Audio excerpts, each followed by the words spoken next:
pupuntang Olivares kasi magpapatingin talaga ako ng ngipin ko kasi sobrang sumasakit na guys.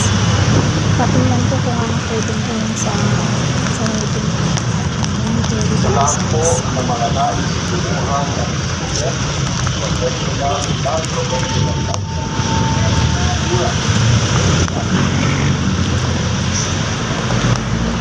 yun guys, papunta ako sa dito sa may Olivares ako guys. Papunta ako dito sa may clinic sa tapat daw ng iglesia. Magpapatingnan ko yung ngipin ko guys kasi sumasakit.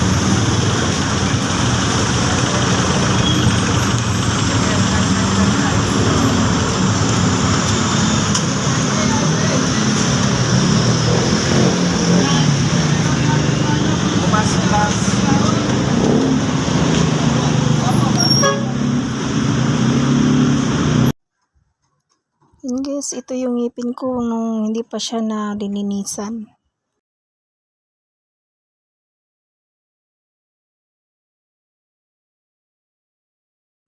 Yan, ito naman yun sa yung naano na siya guys, nalinisan na. Yan.